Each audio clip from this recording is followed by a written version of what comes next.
So first I kind of want to just jump in because John, obviously you got to be this character for Suicide Squad and we got to see just a little bit of who Peacemaker was, but can you kind of tease for people who don't know the character or people who are getting excited about the show, what they can expect to see? Yeah, this is a guy who certainly thinks he is the status of a superhero and is hit with some pretty bold truths that he is a little bit less virtuous than he sees that man in the mirror.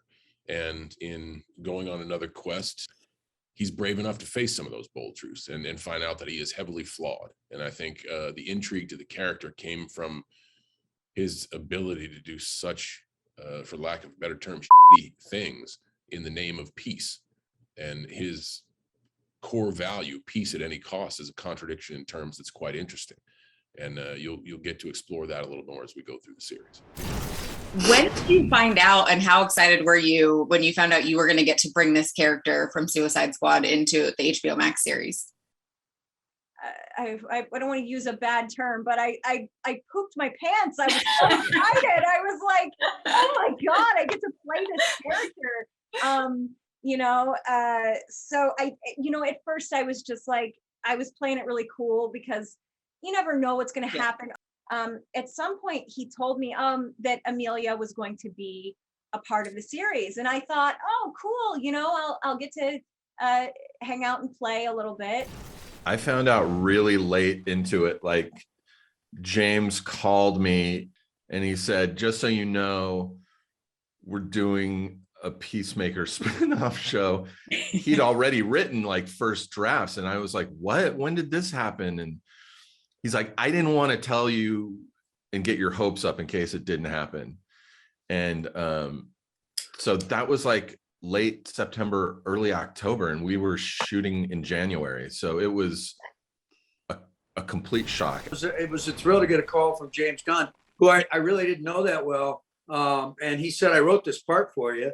And you're this dad, you're a horrible human being. And I'd really like you to do it. I said, sure, I'm in, man, let's go. So Archie Bunker on steroids kind of was the way we kind of ciphered through what this guy was. Peter, for you on this one, what are you most excited for the fans to see from the series? Obviously I'm most excited for them to see John Cena dancing in his tighty whities. That is something that I think everybody needs a little bit of that in their life. In fact, a lot of that in their life.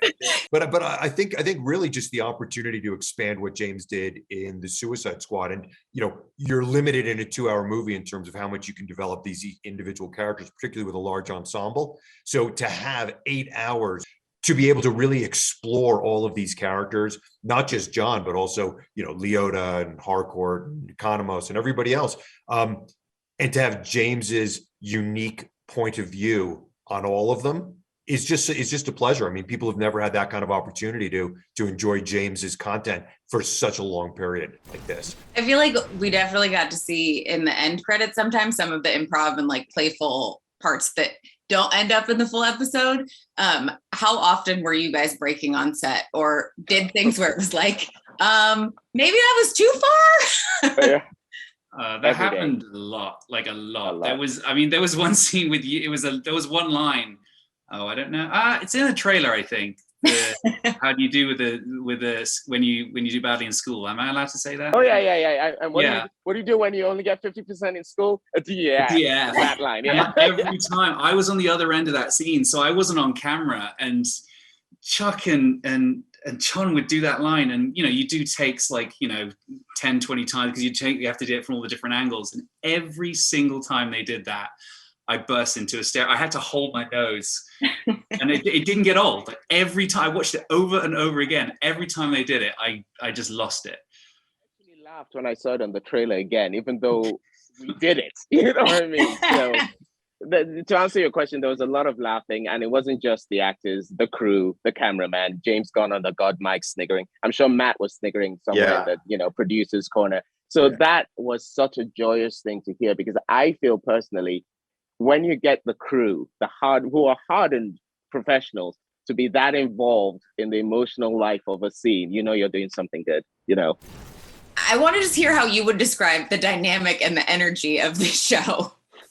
I think the show is really like nothing else that DC has made so far. It feels like very much of a singular voice. And in the same way, this is not really what you asked, but in the same way, it's not, but like in the same way that when Christopher Nolan sort of took over the Batman franchise, it was of a singular voice. It really felt like very specific tonally. This is obviously like an infinitely different tone, and it's much more playful and irreverent and comedic.